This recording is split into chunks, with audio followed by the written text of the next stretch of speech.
পিকু পড়াশোনা হচ্ছে? মন দিয়ে পড়ো। আমি আসি তাহলে। Good night. গুড নাইট জয় দাদা। কাকিমা আসছি। না, সেই রাতে অমিত আর বাড়িতে ফেরে না। পরদিন সকালে অমিতের মা আর তার বন্ধু থানায় এসে একটা মিসিং ডায়েরি করে। আমরা অমিতের কর্মস্থলে যোগাযোগ করি, এমনকি অশোকনগরের অফিসে লোক পাঠাই, কিন্তু সেখানেও জানা যায় যে অমিত সেদিন অফিসেই যায়নি। এরপর 3 দিন অতিক্রান্ত হয়ে যায় এবং 3 দিন পর বনগাঁ থানা থেকে একটা মেলের মাধ্যমে আমাদের থানায় অজ্ঞাত পরিচয় মৃত যুবকের এক ছবি আসে। সেই ছবিতে দেখা যায় যুবকটির মুখ থ্যাবড়ানো, মুখ চেনাই যাচ্ছে না। একটা হাতে A+A লেখা ট্যাটু আছে, আর যুবকের বয়স আনুমানিক 20-21 হবে, যা অমিতের বয়সের সমসাময়িক। যাই হোক, এই হ্যাঁ আর নায়ের দোলাচল কাটাতে আমরা অমিতের বন্ধু জয়কে জিজ্ঞাসাবাদ করার জন্য থানায় ডেকে আনি।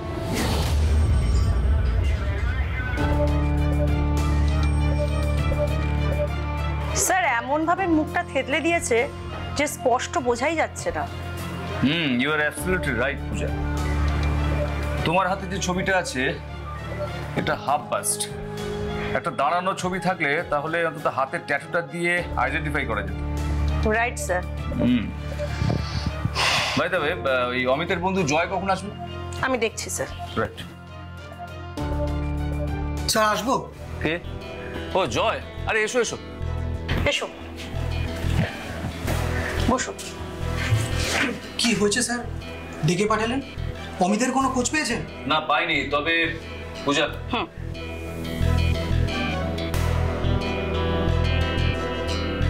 দেখো তো চিনতে পারছো কিনা।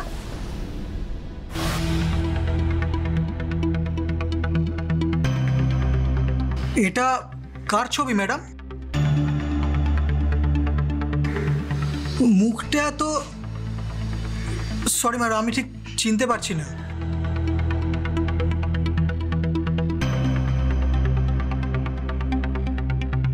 আচ্ছা, এবার দেখো তো চিনতে পারছো কিনা।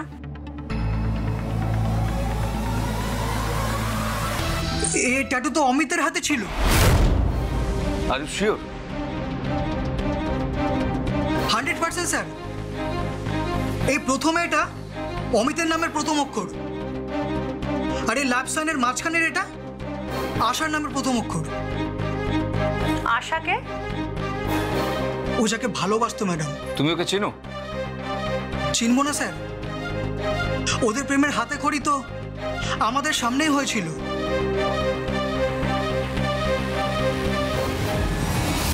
আরে কিরে ভাই, সকাল সকাল চায়ের দোকানে? কি কাজ বাজ কমপ্লিট সব? আরে না রে, এই তো সবাই বেরোলাম। আর সকাল সকাল মুডটা এত খিটকে গেল না। কেন রে? বলছি তো চা খাবি তো?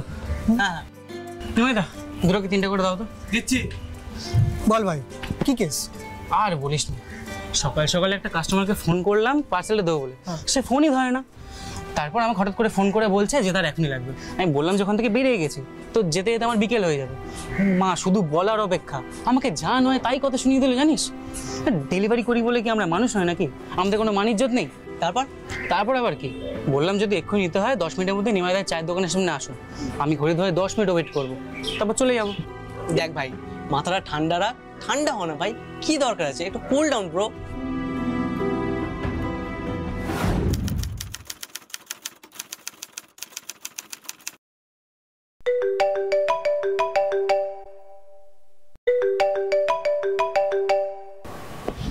হ্যালো, কোথায় আপনি? আমি তো ওই নিমাইদার চায়ের দোকানের সামনে আছি। আপনি কোথায়? আমি তো চায়ের দোকানের সামনেই আছি। কই আপনাকে দেখতে পাচ্ছি না তো। ঘাটটা ভালো করে ঘোরান, তাহলে তো দেখতে পাবেন। তো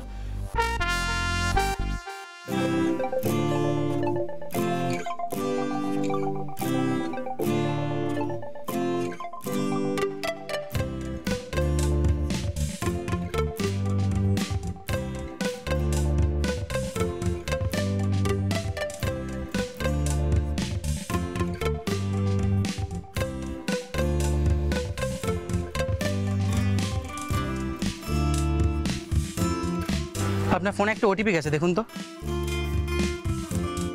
1974। 1974।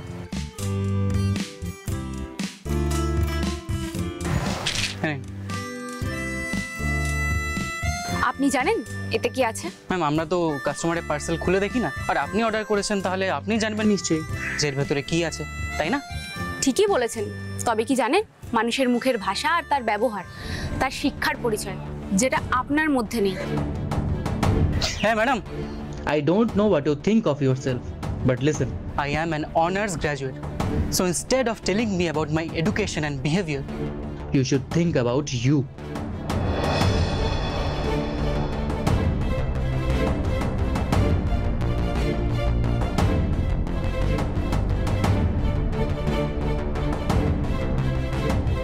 ভাই ভাই প্লিজ মাথা গরম করিস না, ঠান্ডা মাথা আমার কথা শোন। কাস্টমার যদি তোর নামে রিপোর্ট করে তাহলে তোর কাজটাই চলে যাবে। তুই তো জানিস তোর এখন কাজটা কতটা জরুরি, আর কাজটা চলে গেলে পিকুর তো পড়াশোনাটা বন্ধ হয়ে যাবে, আর কাকিমাকেও তো বাড়ি বাড়ি গিয়ে রান্নার কাজ করতে হবে। তুই কি চাস সেটা? হ্যাঁ ভাই, ঠিক বলেছ ভাই।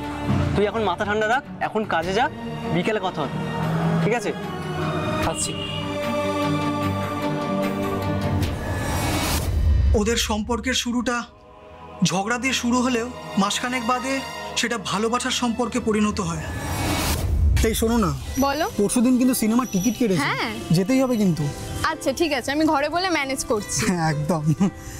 আরে তো অমিতের সাইকেল না, ছিল তো তুমি? হ্যাঁ হ্যাঁ, অমিতেরই তো। অমিতের সাইকেল এখানে, কিন্তু অমিত কোথায়? আচ্ছা, ব্যাটার ছেলে নিশ্চয়ই এখানে কোথাও একটা ঘাপটি মেরে বসে রয়েছে। তুমি একটু দাঁড়াও তো, আমি দেখে আসি। আরে তুমি কি বলো তো, এতদিন পর দেখা হলো, তুমি আবার অমিত অমিত করে চলে যাচ্ছ। প্লিজ 2 মিনিট দাঁড়াও না, 2 মিনিট আমি চেয়ে নিচ্ছি, যাবো আর আসবো। আমার কিন্তু ভালো লাগছে না। 2 মিনিট। আচ্ছা, তুমি পড়াশোনাটা ছেড়ে দিলে কেন? না ছেড়ে তো আর কোনো উপায় ছিল না। লোকের বাড়িতে কাজ করতে করতে দিন দিন অসুস্থ হয়ে পড়ছিল, আর ওই বয়সে এটা ভালোই বুঝেছিলাম যে আমার আর আমার ভাইয়ের জন্য আমার মা নিজের শরীরে হাজারটা অসুস্থতা নিয়েও কাজটা ছাড়বে না। কিন্তু কিন্তু মায়ের যদি কিছু হয়ে যেত, আমি আর আমার ভাই তো পুরো অনাথ হয়ে যেতাম। সেই ছোট্টবেলায় বাবাকে হারিয়েছি, মাকে আর হারাতে চাইনি।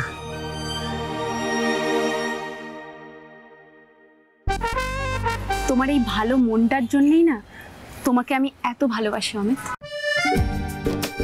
কিন্তু আমার একটা দাবি আছে, আর এই দাবিটা তোমাকে কিন্তু মানতে হবে। কথা দাও মানবে? কি দাবি সেটা তো বল।